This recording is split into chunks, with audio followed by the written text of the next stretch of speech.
another season of transfers for diocesan priests and workers in the church province of Bamenda. While Buea Diocese awaits the 2024 transfers and appointments anytime soon, we delve in the speculation and attitudes of Christians during such periods. This in our newscast tonight.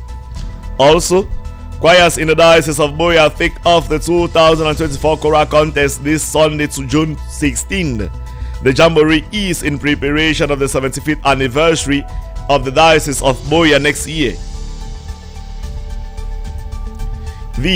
Good evening and welcome to Divine Mercy Prime. These are the headlines for tonight's newscast. Their full readouts and yours will be more in the minutes ahead.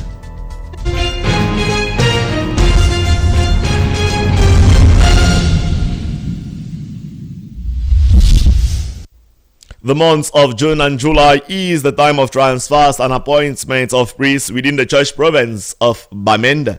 This period is often characterized by much speculations both from Christians and the priests, as no one is certain of the final decision of the bishop and his college of consultors. When the transfers are finally released, the expectations of some are met while others are disappointed with the outcome. What should be the attitude of priests as well as Christians towards transfers and appointments is what our reporter Martina Bison now attempts a comment on. Welcome to that time of the year when in the ecclesiastical province of Bamenda, the air is full of speculations and expectations as the traditional letters of appointments and, in quotes, disappointments fly across the province from the offices of the respective suffragan bishops and their metropolitan. For the bishops, it is a time when moves are made to meet the specific demands of the respective local churches as well as of the province. The letters are expected to be the fruits of proper discernment with the respective college of consultors. Discernment which, according to law, must guarantee the well-being of the individual pastoral workers who are priests in question and must foster the growth of the said local church in general. This holistic approach helps distribute pastoral talents where they are most needed and fosters a dynamic and adaptable ministry across the diocese. It also caters for the welfare of the individual priests who may either need some attention for their psychological, mental, spiritual balance. The letters of appointment soon become for some Christians and priests letters of, in quotes, disappointments. While Christians have their expectations dashed because some particular priests of their interest are not sent them, others are disgruntled because their most lovable priests are sent away to some other assignment. For these, the discernment process usually gets flawed and distorted by some biases about which they begin to speculate. Some even get to the extent as advising their beloved priests, who in their estimation have suffered the biases to resist the transfers. For the priests, such is a very tempting moment, as they either get too excited by appointments which appeal to them and make them look, in quotes, big, or get disgruntled and conclude the suspicion of hatred they had envisaged from the bishop and or his close collaborators. Hence the much talked about punitive transfers. Nonetheless, should the needed discernment be truly interfered with by human weakness, then the result would generally be the creation of an atmosphere of lack of trust, suspicion, and hatred, which of course robs the pastoral playing field of the topography necessary for proper pastoral solidarity and effectiveness. What results would we expect in such a situation? In the minds of many who win the sympathy of those disgruntled priests, the moment of disappointment is when the bishop uses the opportunity to settle scores with those priests whom they consider recalcitrant. But should this be the case, then our church is heading to breakneck speed towards ruins, as the bishop, after Christ the Good Shepherd, is called to give equal and commensurate treatment to all. Some priests, having enjoyed the lavish nature of some parishes and institutions, find it difficult to leave. Yet, if they must leave, They whisk away some valuables from their area of work. Others are so excited to leave to the extent that they will not have time for proper handing over. For some Christian communities, this is a time of great pain and frustration as they seem to be sending off priests from their communities almost every year. For those who do not do so every year, their disappointment, or better still, challenge, lies in the need to give their priests a befitting send-forth ceremony. While some communities use the opportunity to showcase their gratitude to the priests for the work well done, others seize the opportunity to settle their scores with the outgoing priests. Dear Christians, support your priests by means of either a befitting send-forth or welcome ceremony. While the incoming priests may be more apprehensive than expected about their assignment, the outgoing priest may be going to assume an apostolate that appeals better to him than the previous, and obviously need to go and attend to the flock in another fold, just as or even better than he did for you.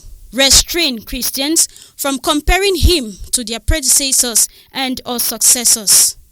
Christians in gratitude should take the time to express gratitude to the departing priest, even if they didn't really care for them. Send him a personal note, letting him know how his ministry has affected your life. He will appreciate the word of thanks. Placement of priests call more from the faithful, a spirit of prayer and a disposition to foster a stronger sense of attachment by priests to their bishops as strings to a guitar, so as to produce the necessary harmony as prescribed by Saint Ignatius of Antioch. The Buea Diocesan Choral Competition is set to begin this Sunday, June 16th, 2024, under the theme Being Together in Unity, chosen from Psalms 133 verse 1. The competition this year aims at fostering unity between choristers, especially as they prepare for the grand celebration of the 75th anniversary of the Diocese of Buea come 2025. Nadesh Me with the details. The main objective to foster unity between choir groups in the Diocese of Buea, organizers of Buea Diocesan Catholic Choir Association with acronym BODICA have launched the 2024 Diocesan Choral Competition. In commemorating this year's edition, everything linked to the choral competition is focused toward the grand celebration of the 75th anniversary of the Diocese of Buea come 2025. This year, 3 songs shall be presented on stage, with the main song being Proclaim the Good News, composed by Aloysius Fonken. Dr. Tome Jude is the Diocesan General Coordinator of BODICA and expatiates the reasons for these songs. We are looking at commemorating activities towards the 75th anniversary grand celebration.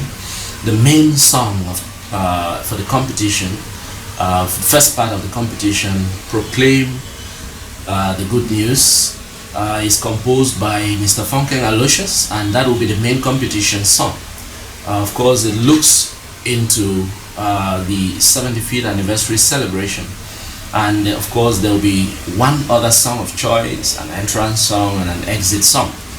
Of course, even the second part, we shall have a song that resides around the 75th anniversary, still composed by one of us, and of course it will be rendered as the main song, and of course there will be a song of choice, an entrance song and an exit song. So we want to encourage the choristers to look towards this aspect of unity. Dr. Tome Jude further explains the modality of the choral competition, which is basically on stage presence, diction, intonation, vocal quality, dynamics, amongst others. Your presence on stage becomes captivating and entices your audience. There are many more. We have diction, of course, pronunciation of the words, you articulate your words, how articulative you are. And the third, intonation. Of course, before you start rendering a hymn, you have to intone in a particular key. whether it's key. The keys range from C round. It's a cyclic kind of thing. C, D, E, F, G. Then we come back to A, B, and go on like that. But of course, there are different scales as you go, but all fall within those keys. Now we have, of course, rhythmic interpretation. Of course, there's a rhythm associated with that song. Vocal quality, how beautiful your voices are. And so, if you eat a lot of watafufu and ero and you come to sing, some will maybe be able to maneuver and get their way through. But for parts like soprano and tenor, I bet you it will not be easy for you. If you take cold drinks and a lot of beer dehydrates your throat, and you need a lot of hydrated maybe skin or body around your vocal cavity for the vibrations that will take place there. There are lots more of things that will be considered as far as this evaluation is considered. The coordinator adds that any form of cheating among the choir groups this year will be penalized. Group risks disqualification from the competition. In a situation where we investigate and we discover that there is a mercenary, like we will say, a mercenary, someone you hire who is not part of your choir, the first thing is that it will play to your disadvantage. Before even getting to the penalty, it will play to your disadvantage. You won't take someone, it's not like football where you take someone who has not rehearsed with you and just come and put on, he will play with you. But in music, there's some communication that has to take place here. If it doesn't play negatively on you, then you are fortunate. Then the second thing, on our own part, we will penalize you by suspending you for the competition. You'll be disqualified. And we have not actually thought of maybe a further penalty to give after suspending you, but you will lose your eligibility to participate in that competition. Once we discover that you are using someone who is not of your choir. That's the first stage. A choir can be disqualified, or a choir, the victors, you choose the victors. Those that did not qualify, they might have some of their members who are exceptional too, and the qualifiers will choose some from among them to go to the next stage. It is not allowed. This year's Boya Diocesan Choral Competition begins June 16, 2024 with Boya Dinnery, followed by Moliko Dinnery and others. The choristers are called upon to practice more, do a lot of breath management, voice training in striking very high and low notes and making a transition in them. The Apostolic Nuncio to Cameroon and Equatorial Guinea, His Excellency Jose Alvelino Betancourt, has met with a delegation of Muslim leaders in Yaoundé. The meeting took place at the papal residence in Yaoundé Wednesday, June 12, 2024, and the purpose of the meeting was to promote interfaith cooperation and peaceful coexistence between Muslims and the Christian communities in the country. Sama Eileen has details in this report. The meeting, which took place on June 12, 2024 at the residence of Pope Francis's representative in Cameroon, focused on discussions like finding ways for the Catholic Church and Muslim groups to work together on issues of mutual concern such as social development, conflict resolution, and countering religious extremism. This type of interfaith dialogue is part of the Catholic Church's broader efforts under Pope Francis to build bridges with the Muslim world and foster greater understanding and collaboration. The Apostolic Nuncio to Cameroon and Equatorial Guinea, Jose Avelino Betancourt, is glad after receiving this delegation of Muslim dignitaries, citing the importance of peace to the nation. I was very honored to receive His Excellency, my brother from the Muslim tradition, and the delegation that came to the Apostolic Nunciature, which is the home of Pope Francis in Cameroon. We had the honor of meeting and of showing that peace exists amongst us. The Papal Legate is hopeful that the meeting is a sign of an ongoing process of improving Christian-Muslim relations in Cameroon, across Africa and beyond, especially where religious tensions have at times led to violence and instability. We spoke about different projects that we hope to make concrete, be it inaugurations of water wells or other projects that will benefit the wider population. We hope that these signs are concrete signs of reconciliation, of peace, of unity, and of brotherhood in this country. For the Muslim representatives, all hands must be on deck in a world described as bad in order to foster cooperation ties like this between the Catholics and Muslims for the good of humanity. These Catholic and Muslim religious leaders who promote values such as dialogue, reconciliation, unity, peace, charity, to name but these, look forward to more fruitful cooperations for the good of all humanity. Let's talk diocesan projects now as work continues progressing at All Saints Parish, Mutengene, for the construction of about 40 stalls. The building is currently at the level of the decking of the first floor. Jude Mbaku made a stop at the site earlier yesterday and did this report. The project to construct stalls at All Saints Parish, Mutengene, was born out of the need for this community to have a befitting business plaza. Since October 2023, work had commenced and continues progressively from the raising of the walls. The project is at the level of the decking for the first floor. Reverend Father Christian Elumbat, parish priest of All Saints Parish, is in charge of the project. Last time Divine Mercy came here, we were struggling to raise the walls of this project to go up. So right now, at the moment, we are at the stage of laying the decking blocks so that we can actually deck the first floor of this structure. So work is actually go on. You can see some workers are already there preparing material to continue laying the blocks of the first level of the building. The struggle is also to ensure that this project finishes as soon as possible to avoid the effects of the coming rains. Well, you know, it's a construction site. We cannot completely say when it's going to end because a lot of things can come within that, and then the rains too are really disturbing. So on this, when the rains are really disturbed, we work right in night, try to push the workers to work right in the night so that we can really catch up. So for now, let's not completely say a particular time it's going to end, but there is all assurance that it is going to be in due time for it to be done. On the part of the workers, no chance is left to deliver their best. This man on site is constructing wooden steps that will enable them ascend to the upper floor. He says the job is expected to be executed latest next week. I'm doing staircase. I'm working staircase here. So I'm supporting it.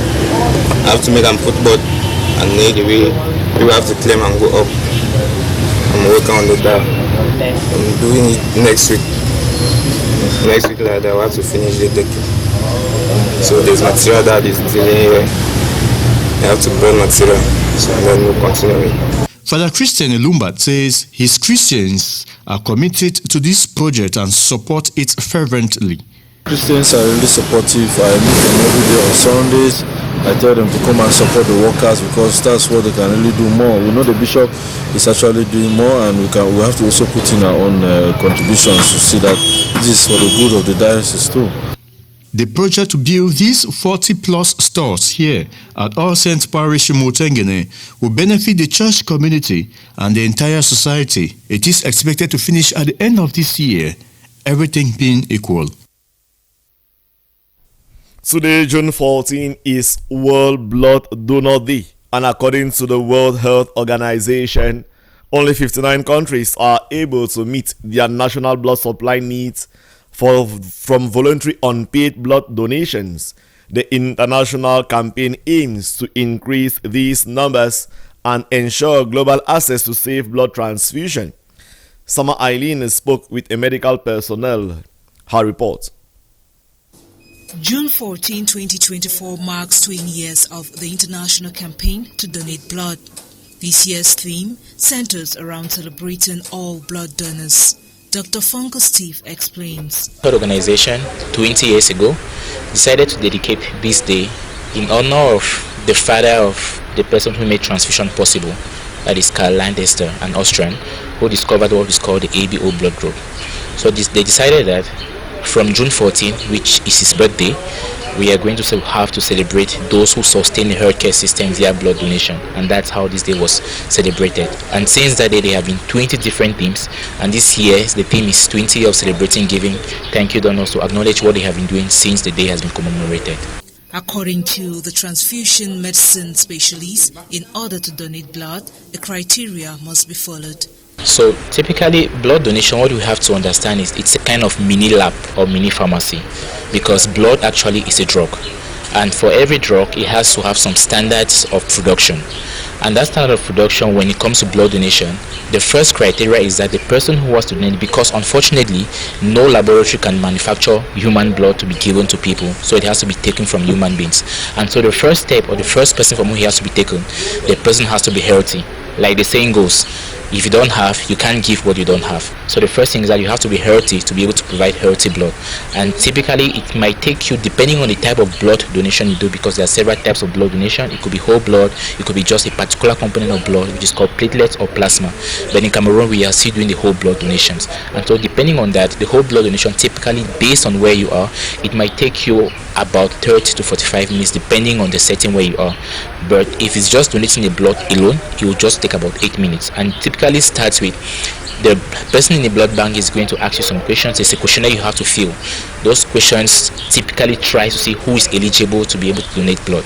And once you've answered those questions, in a normal setting, you're supposed to, they will check your blood level, because if you're a female, for example, you're supposed to be above 12.5, and if you're a male, it should be above 13.5. So if you have those blood levels at those particular ranges, then you can go on to proceed to do the blood donation. A very comfortable chair, you extend your arm, and then there are some little activities you can do to be able to enjoy the activity and relax while you are donating the blood. Nonetheless, donors must pass an eligibility test before donating their blood.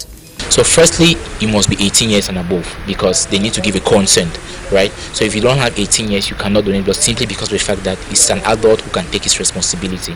The second is your weight has to be above 50 kilograms. It's true, depending on the setting, if you are between 45 and 50 kilograms, a particular quantity of blood is taken, because not the same volume is not gotten from everybody for some particular reasons.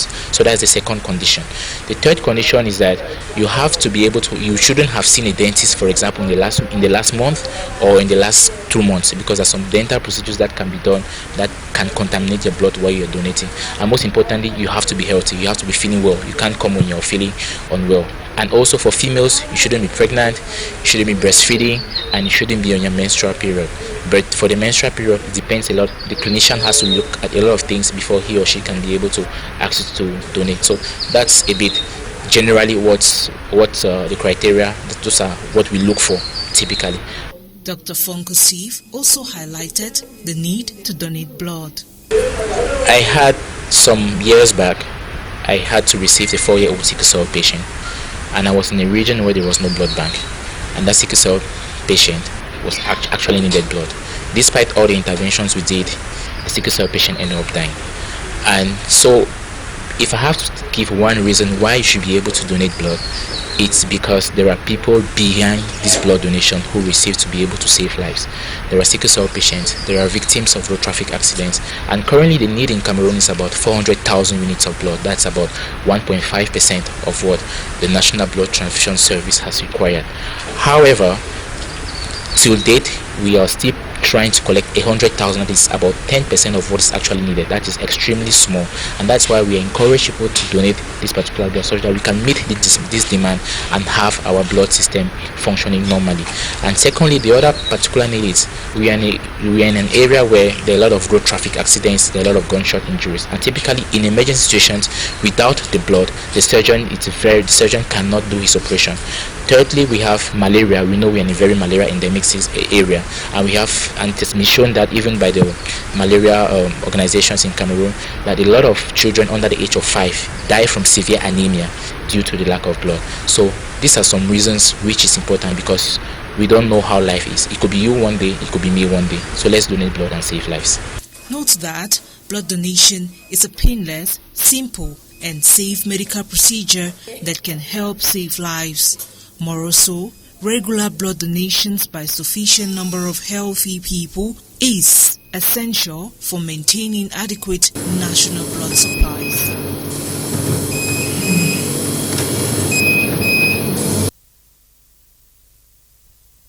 Countries all over the world, together with the United Nations Organization, joined to celebrate June 13, 2024 as International World Day of Albinism with theme 10 years of IAAD, a decade of collective progress. The day observed on June 13th each year with unique theme aims at celebrating the adoption of the resolution to treat albinistic people with fair treatment in society. Joseph Otop looks into what albinism is all about and some of the myths, and now reports.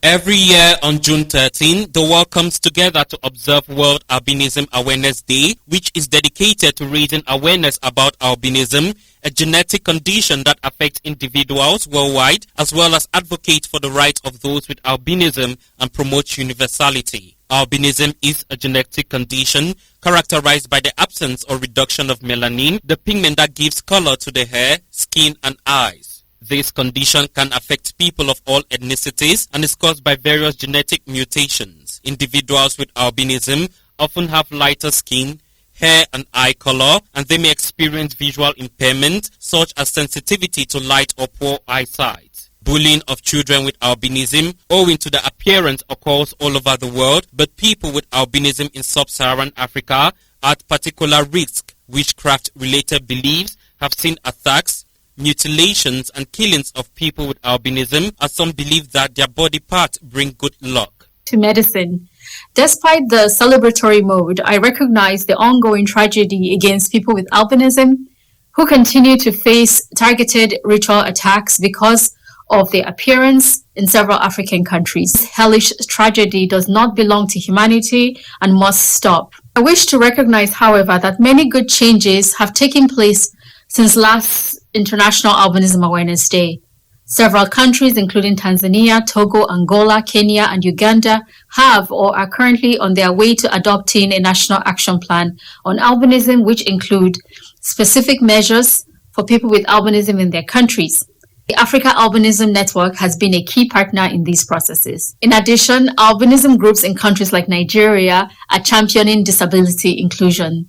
Another milestone is that the Pan-African Parliament has adopted guidelines on harmful practices to end accusations of witchcraft and ritual attacks across the continent. This, of course, impacts people with albinism directly, among other vulnerable groups. This year's theme for International Albinism Awareness Day is 10 years of International Awareness Albinism Day, a decade of collective progress, which aims to promote understanding and acceptance of the diversity of human skin and hair color. It also stresses the importance of inclusion and belonging and the need to create a more inclusive and supportive society for people with albinism. The United Nations Human Rights Council adopted the first resolution on albinism on June 13, 2013, called Attacks and Discrimination Against Persons with Albinism. Eventually, the United Nations General Assembly on December 18, 2014 established June 13 as International Albinism Awareness Day. Every year, International Albinism Awareness Day is observed with a unique theme that aims to celebrate the adoption of the resolution to treat albinistic people with fair treatment in society.